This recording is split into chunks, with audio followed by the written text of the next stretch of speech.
welcome back to my channel. So for today I wanted to show you guys my holy grail makeup brushes of 2018, as well as like how I clean my brushes. I'll be going through like eyeshadow brushes first and then move on to face brushes, and then I'll just show you guys how I spot clean my brushes. I'm not going to show you guys how I deep clean it because that'll require me to go to a sink, and I just want to be at my desk where everything is accessible. I normally spot clean my brushes like once every week, and then like deep clean it like once every month, because deep cleaning is like a lot of work and you have to wait for the brushes to dry. A lot of these brushes that I have here today are very affordable.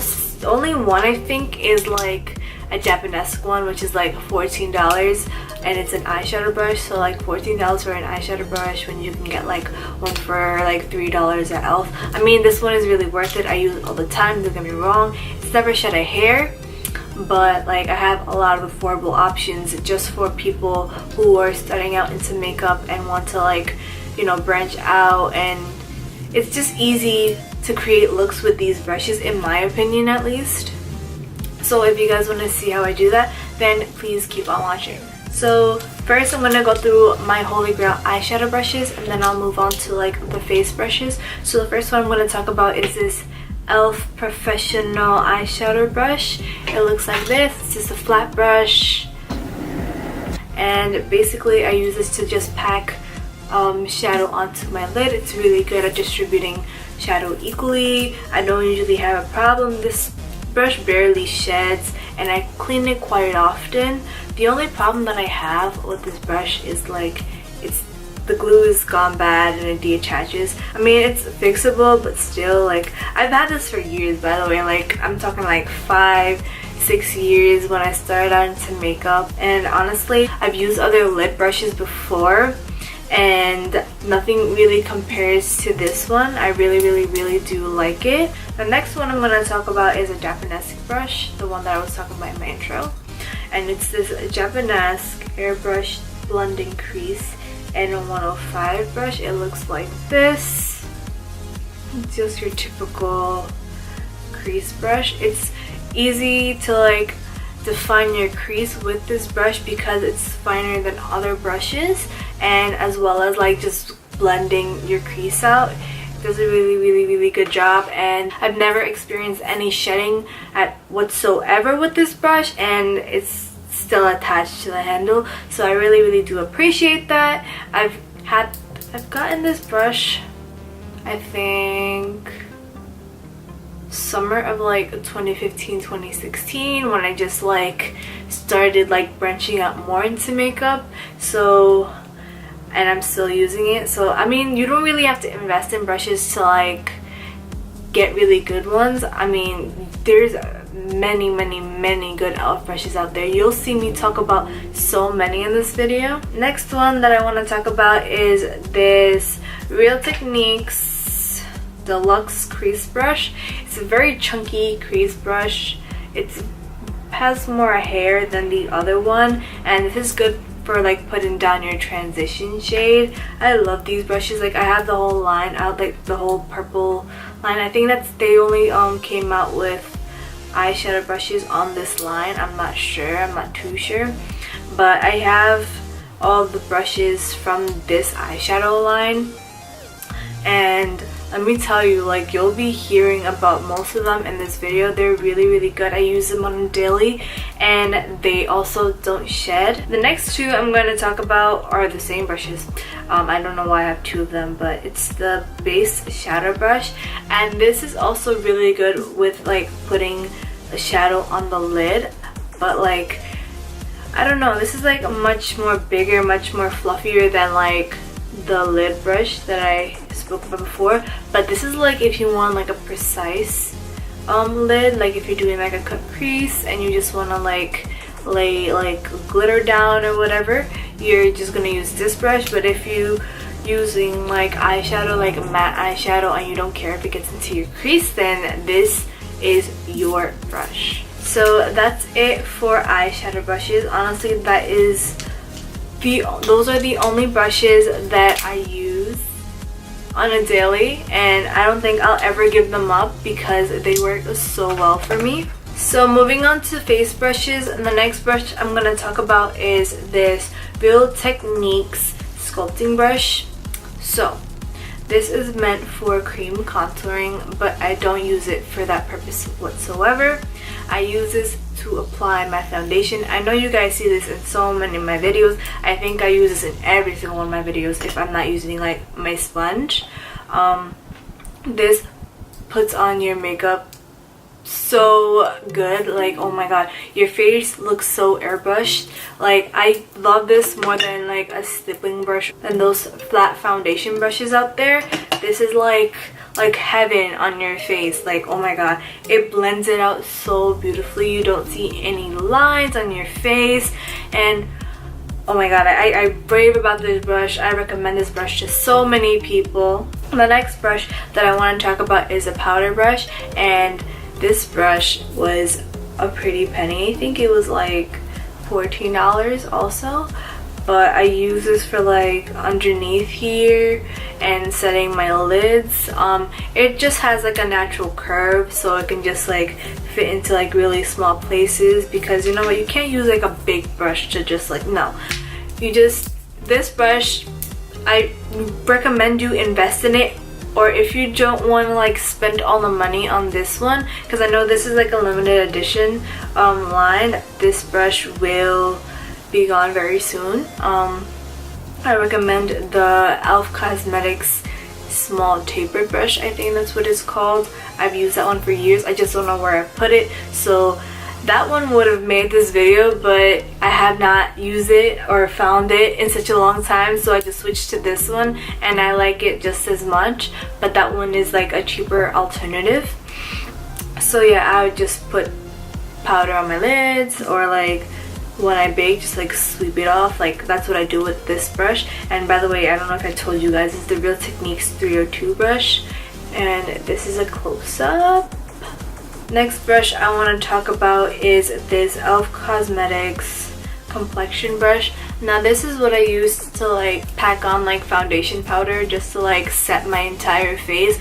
Like I'll just like, it's just like a normal brush like anybody would have. You just, this is the powder and you just put it onto your face with this brush. It's a nice fluffy brush, pretty affordable. I think this is like $5-6, which is not a lot, because like if you go into like Sephora, like brushes like these go for like $30 something, and this one has never let me down. Let me tell you, I've had this brush for such a long time and it has never let me down. Next one that I have is the Morphe, this brush, because it doesn't have a name on it. So this is another like powder brush, you can say, and I mainly use this to like sharpen my contour. I know I don't have one today, I was just too lazy, but I usually use this to like put on like yellow powder over here so I can sharpen my contour a little bit, or like I'll just like go over it, the banana powder over here like on my forehead. This is exactly what I use that brush for. I don't think I really use it for anything else, although if this one is like missing and I really can't find it, like if it's in my drawers or something, I will use this as like an alternative to this. But trust me, like I'd rather this one than this one. But yeah, this one is much more stiff than the e.l.f. brush. Like I don't know if you guys can tell, like this one is much more stiff, but it's kind of like the same, kind of like the same. The next brush I will be talking about is this e.l.f.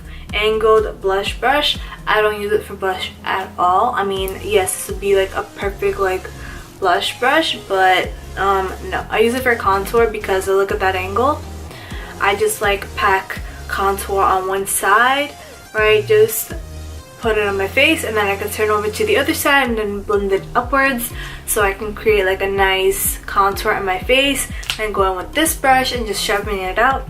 Like it's just all teamwork.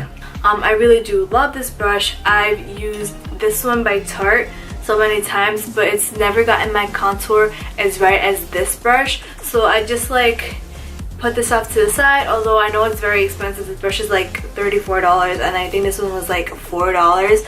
This one is definitely worth it, but I mean, like if you guys struggle with your contour, this one also works too. The next brush I want to talk about, I really can't find. I think it's in my like makeup drawer somewhere. It's called It's by Anastasia Beverly Hills. I know you guys have seen it like when I put on my highlight, and it's the A23 brush. I don't know if I can insert a picture. If I can, I'll insert it somewhere on the screen. That's really good for like highlight. It gets like, it has like a little contour, like the brush is like this kind of like, and like it can really just like get in there when you want to put your contour on. I love it. I've been using it for years, but the only thing is that brush does shed. Like, I don't know if my makeup what to call it, makeup cleaner, brush cleaner, whatever, is drying it out, but I don't seem to have that problem with all of these other brushes. And that brush was $23, guys. Yeah, a cheaper alternative to that brush is this e.l.f. highlighting brush. It looks like this. As you guys can see, it's kind of tapered, and yeah, it just does a good job at like just highlighting the highest points of your face. I do my nose, my chin, my bridge, then the other side. Sometimes I do my forehead. If I'm feeling extra, then yeah, I do it then. But the only thing is, I don't really like using the Artist Couture highlights with these because they're loose powders. I rather just like use, I don't know what brush I can use with that highlight because it goes everywhere. I don't like the packaging. I wish it was just like a pressed powder instead of a loose powder because the highlight is so good. Well, the highlights that I have are so good. Last but not least, I feel the need to mention this. This is my Real Techniques complexion sponge, and oh my god, guys, I've gone through so many of these. I think this is like my third or fourth one.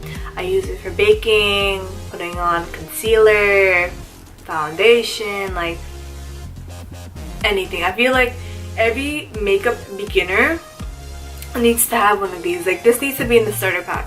Like, this is so, it's such a helpful tool, as well as like you can even like blend out like your contour, because like you see that contour, like that angled edge kind of like. You guys just need this in your life. Yes, the beauty blender is out there. It's helpful, but I feel like this one is even better. The only thing I would say is when you're washing this, you need to be really careful because it's really fragile. Like, you can just like rip it. I don't know if you guys can see this, but like, do you see that? That's when I was like washing it. That's what happened. You guys just need to be careful with these, and these are much more affordable than the Beauty Blender by Beauty Blender. I think that's the brand. Anyways, yeah, I feel like without this, my makeup game wouldn't be as strong as it is. So now on to the second part of the video where I show you how I clean up my makeup. So the things that we're gonna need to clean our brushes are paper towels, this solution, which is by Cinema Secrets. It's their professional grade makeup brush cleanser or cleaner. Yes, it's cleaner. This stuff dries so quickly, and it's antibacterial, so it kills all the bacteria inside your brushes so you won't break out. You'll need a cup. I just use one of these plastic cups, and you'll need all your dirty brushes. So now that I went through all my Holy Grail brushes, I'm just gonna speed up the process, and you guys are just gonna see how I clean my brushes, and I won't talk through it. I'll just show you guys what I do because I feel like I've explained enough already. You guys get the picture. So yeah, I'll just do that.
now that we've cleaned all of our brushes, we should wait a half an hour before using them.